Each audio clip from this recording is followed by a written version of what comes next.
नमस्कार, स्वागत है आप सभी का। मैं हूं आप सभी के साथ राखी। आज एक नए विषय के साथ। आज का विषय है महिला सुरक्षा। इस पे बात करना बेहद ज़रूरी है। हम देखते हैं, मैं भी खुद एक महिला हूं। कई बार रात बिरात कहीं बाहर जाने से पहले सोचती हूं कि मैं घर से बाहर निकलूं कि नहीं, कहीं मेरे साथ कोई घटना तो नहीं हो जाएगी।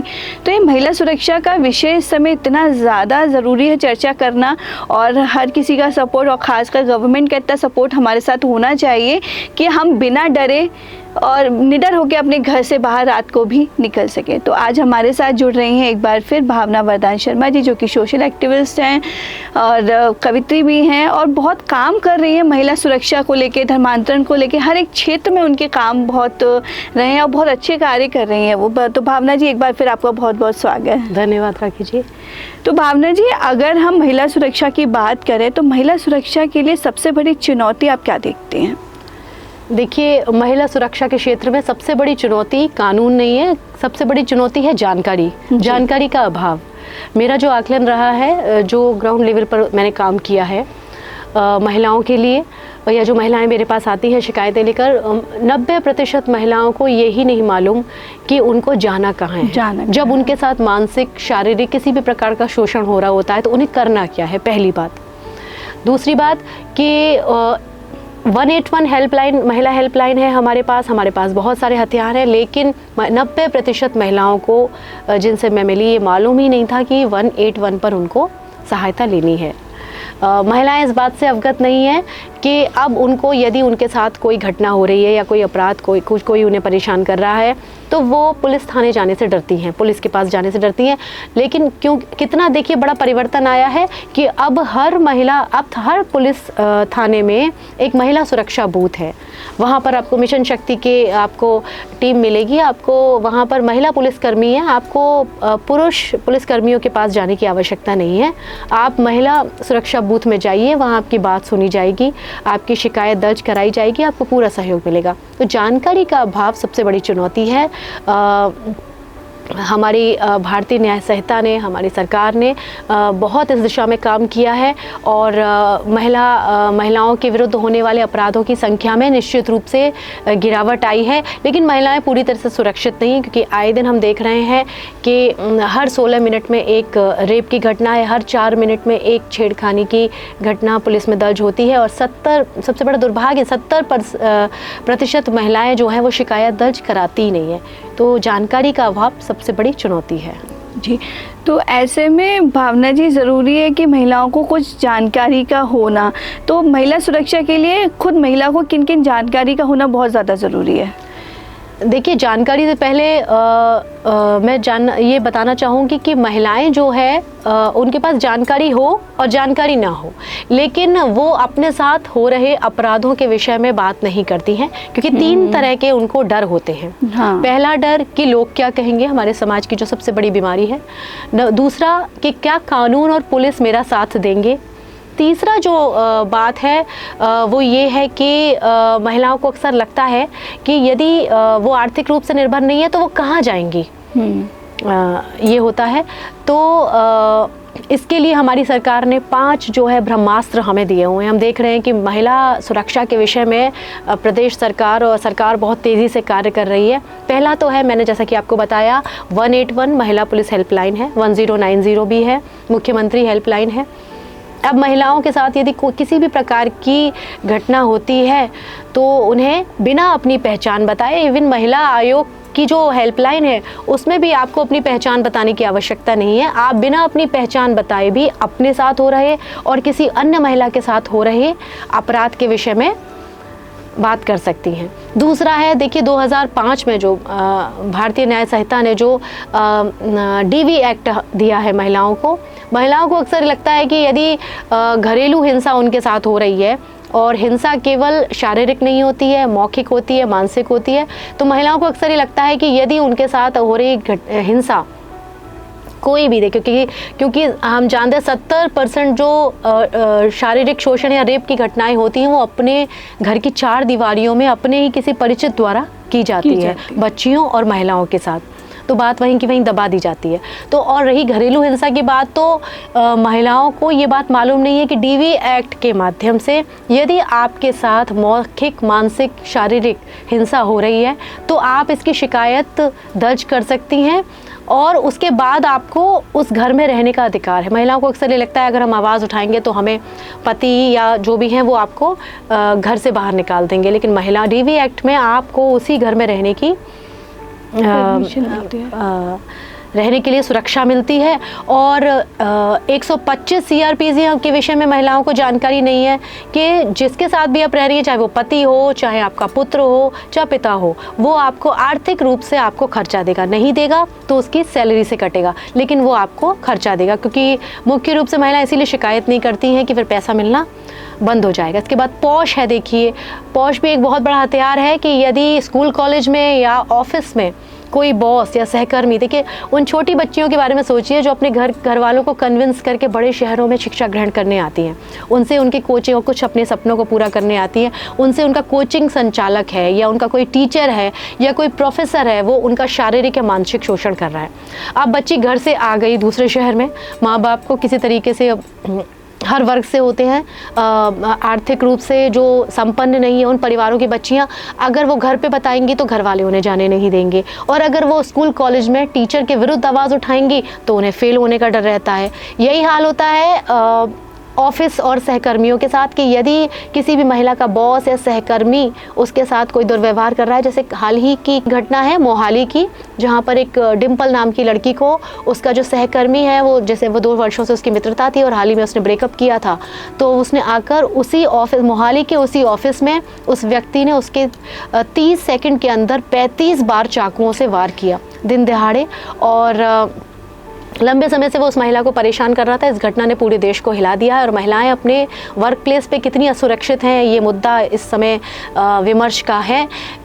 तो और दूसरी बात ये, मैं जैसा कि मैंने कहा कि बच्चियां जो हैं वो अपने बारे में हो रही शारीरिक या मानसिक जो है शोषण की घटना को बता नहीं पाती हैं। तो इस पर इसका मैं साथ ही समाधान पर भी बात करूंगी कि छोटी छोटी बच्चियों को, जैसा कि बहुत अच्छी पहल हुई है कि पहली क्लास से ही हम गुड टच और बैड टच के बारे में बता रहे हैं। 6वीं कक्षा से लगभग बच्चियों की कॉपी, स्कूली किताबों और कॉपियों के पीछे ये इन हेल्पलाइंस के विषय में और इन कानूनी जो हमारी आईपीसी की जो धाराएं हैं, जो हमारे हथियार हैं, उनके विषय में जानकारी मिलनी चाहिए। जैसे कि बच्चियों को हमें 354 के विषय में बताना चाहिए, लड़कों को हमें 509 के विषय में बताना चाहिए, उनको रटा देना चाहिए कि ये जो है आपके साथ यदि कुछ घटना ऐसी हो रही है। आजकल बच्चियों को स्कूलों में बताया भी जाता है कि यदि आप देख रहे हैं कि किसी तरह की इस तरह की कोई घटना है तो आप 100 नंबर मिला सकते हैं। तो बच्चियों के अंदर इस साहस को हम अगर उनको ये साहस दें कि यदि उनके साथ कोई भी अप्रिय घटना हो रही है, किसी भी तरह का शोषण हो रहा है, तो वो उस पर बात करें। तो पॉश इसमें है। और दूसरा, तो ये जो कानून है हमारे, ये महिलाओं के लिए है, लेकिन महिलाओं को इस बारे में जानकारी नहीं है। तो 181 जो है वो केवल फ़ोन तक ना रहे, बल्कि हर गली मोहल्ले में 181 हेल्पलाइन को लेकर कार्यक्रम हो। हर गली मोहल्ले में सुरक्षा बूथ हो, महिला सुरक्षा बूथ हो, और महिला सुरक्षा जो है केवल महिला दिवस पर, महिला सम्मेलनों में एक भाषण न बने, एक सच्चाई बन जाए। जी बिल्कुल, ये बहुत ज़रूरी है कि महिलाओं को अपने हक के बारे में, कानून के बारे में काफ़ी कुछ पता होना चाहिए। लेकिन भावना जी, कई बार हमें पता भी होता है लेकिन परिवार का सपोर्ट भी नहीं मिलता है, तो यहाँ पर परिवार का की क्या भूमिका होनी चाहिए? देखिए, इस बात से, आपके इस प्रश्न से मुझे अभी हाल ही के 2 वाक़ये याद आ रहे हैं जी। 2 बच्चियां मेरे पास आई। पहली बच्ची थी जो आगरा के ही एक पास के ही ग्रामीण क्षेत्र से आई थी। वो आगरा में एक विद्यालय में या यूनिवर्सिटी में पढ़ने के लिए आई। वहाँ उसकी किसी लड़के से मित्रता हुई और दोनों में व्हाट्सएप पर बातचीत, आदान प्रदान, और कुछ बच्चे तस्वीरें भी शेयर कर देते हैं, तो वो किया। उसके बाद उस लड़की ने उस लड़के से बात करने से इनकार कर दिया, उसकी हरकतें उसे ठीक नहीं लगी। उसके बाद जो माता पिता मेरे पास बच्ची को लेकर आए, उन्होंने ये बताया कि 8 वर्ष से वो युवक उस बच्ची को परेशान कर रहा है। वो बच्ची घर से बाहर नहीं जा पाती है, मानसिक रूप से बहुत विचलित है, और अब वो पुलिस सहायता लेना चाहते हैं क्योंकि वो बहुत डरे हुए हैं। यहाँ तक कि उस लड़के ने उनको नोटिस भेजा कि ये मेरी पत्नी है, इससे मैंने गुप्त रूप से शादी की है और आपने इसको बंधक बनाकर रखा हुआ है। बच्ची शुरुआत में बहुत डरी हुई थी। जब हमने उसकी काउंसलिंग की तो हमें उसने बताया कि हाँ, उसकी उस लड़के से मित्रता थी, कुछ बातचीत थी, और उस बातचीत के आधार पे वो लड़का उसको ब्लैकमेल कर रहा था और उससे मिलने के लिए दबाव डालता था। फिर अंत में उसने अपने माता पिता को सारी बातें बताई कि ये लड़का 8 वर्षों से मुझे परेशान कर रहा है। हमने आगरा पुलिस की सहायता से उस लड़के को न केवल सज़ा दिलवाई, उस लड़की को सुरक्षा प्रदान की, दोनों की काउंसलिंग की, और अब वो लड़की आगे अपनी पढ़ाई पूरी करने के लिए गई है। ऐसी ही एक और घटना भी हाल ही में मेरे पास आई कि आगरा के ही नाई की मंडी क्षेत्र में एक बच्ची है जो अनाथ है, अपने भाई बहनों के साथ रहती है, और एक लड़का था जो उसे काफ़ी लंबे समय से परेशान कर रहा था। अब देखिए, जो पहले अभी मैंने आपको जो लड़की की घटना बताई, उसमें उस लड़की को इतने वर्षों में ये नहीं मालूम था कि वो बिना नाम बताए भी 181 हेल्पलाइन की सहायता ले सकती है। ना उसके घर वालों को मालूम था कि उन्हें 181 की सहायता से वो उस लड़के के विरुद्ध शिकायत कर सकते हैं। देखिए, शिक्षित परिवार था, फिर भी उन्हें इस बारे में वो अनभिज्ञ थे। दूसरा जो केस आया है मेरे पास, उसमें ये जो बच्ची है ये अनाथ है, जो अपने भाई बहनों के साथ शहर में रहती है। उसके घर के पास का ये एक युवक है जो उसे लंबे समय से परेशान कर रहा है, यहाँ तक कि वो सब्जी लेने भी जाती है तो लड़का उसका पीछा करता है और उसे परेशान करता है। अंत में तंग आकर उस लड़की ने स्थानीय लोगों की सहायता से उस लड़के के विरुद्ध FIR की।